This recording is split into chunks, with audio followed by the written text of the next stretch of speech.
অবিলম্বে অসীম সরকারকে গ্রেফতার করতে হবে। হরিণঘাটার বিধায়ক অসীম সরকারকে অবিলম্বে গ্রেফতার করতে হবে।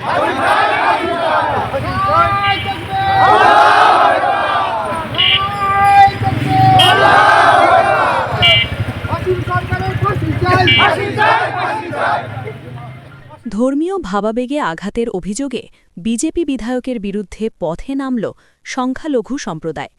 অসীম সরকারের কুশপুত্তলিকা দাহ, কোতোয়ালি থানায় অভিযোগ। পবিত্র কোরআন শরীফ নিয়ে অবাঞ্ছিত ও উস্কানিমূলক মন্তব্যের অভিযোগে নদিয়ার হরিণঘাটার বিজেপি বিধায়ক অসীম সরকারের বিরুদ্ধে কৃষ্ণনগরের কোতোয়ালি থানায় লিখিত অভিযোগ দায়ের হল। ঘটনাকে ঘিরে রাজ্যজুড়ে রাজনৈতিক ও সামাজিক মহলে তীব্র চাঞ্চল্য ছড়িয়েছে। জানা গেছে, সম্প্রতি হরিণঘাটার বিজেপি বিধায়ক অসীম সরকারের করা একটি মন্তব্যকে কেন্দ্র করে সংখ্যালঘু সম্প্রদায়ের মানুষের ধর্মীয় ভাবাবেগে আঘাত লেগেছে বলে অভিযোগ। এই মন্তব্যের প্রতিবাদে রাজ্যের একাধিক জায়গায় বিক্ষোভ কর্মসূচি ও থানায় অভিযোগ দায়েরের ঘটনা সামনে এসেছে। সোমবার রাতে নদিয়ার কৃষ্ণনগর ব্লকের রুইপুকুর ও দেপাড়া এলাকার সংখ্যালঘু সম্প্রদায়ের মানুষজন বিক্ষোভ মিছিল সহকারে কৃষ্ণনগর কোতোয়ালি থানায় উপস্থিত হন।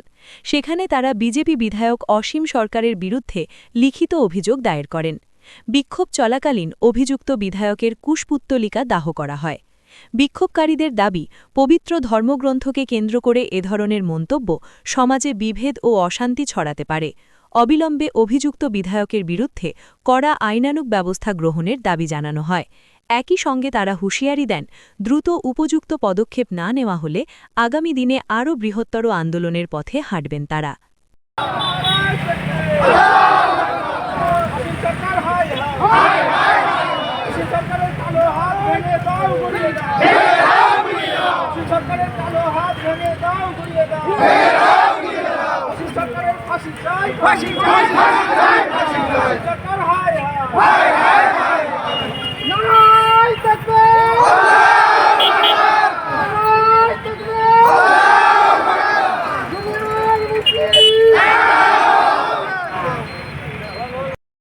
আমাদের নদিয়ার হরিণঘাটার যে মাননীয় বিধায়ক, একজন জনপ্রতিনিধি অসীম সরকার সম্প্রতি একটা বক্তব্য দিয়েছে জনসমক্ষে এবং মিডিয়ার সামনে, যে 17 জন শয়তান মিলে একটা কোরআন শরীফ লিখেছে এবং সেটা বাজে, এরকম ধরনের একটা জনসমক্ষে একটা বাজে কুরুচিকর মন্তব্য করেছে, যার ফলে সারা পশ্চিমবঙ্গ নয়, সারা ভারতবর্ষ এবং ভারতের বাইরেও আমাদের যে 250-300 কোটি আমাদের মুসলিম ধর্মের মানুষরা আছে, তাদের একটা বিভেদ সৃষ্টি করার চেষ্টা করেছে।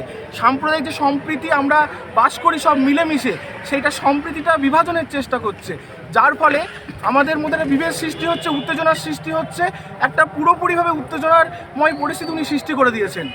তার জন্য আমরা এখানে প্রতিবাদ জানাতে এসেছি। আমরা ওনার বিরুদ্ধে কৃষ্ণনগর কোতোয়ালি থানায় আজকে এফআইআর করলাম এবং আমরা বলে দিয়ে এসেছি যে ওটা ব্যাপকভাবে প্রচার হচ্ছে, যার ফলে একটা ব্যাপক উত্তেজনার সৃষ্টি হচ্ছে। যত দ্রুত সম্ভব যাতে ওনারা অ্যাকশান নেয়, না হলে আমরা বৃহত্তর আন্দোলনের পথে যাব।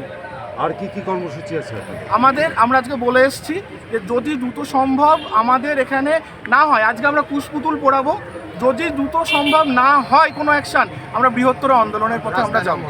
আমরা আবার রাস্তায় নামবো, বৃহত্তর আন্দোলনে আমরা যাব। আপনার নাম? আমার নাম হচ্ছে সোহেল রানা, আমি একজন আইনজীবী। আপনারা কোথা থেকে এসেছেন? আমরা এসেছি দেপাড়া, বিষ্ণুপুর এবং রুইপুকুর গ্রাম পঞ্চায়েত এলাকা থেকে।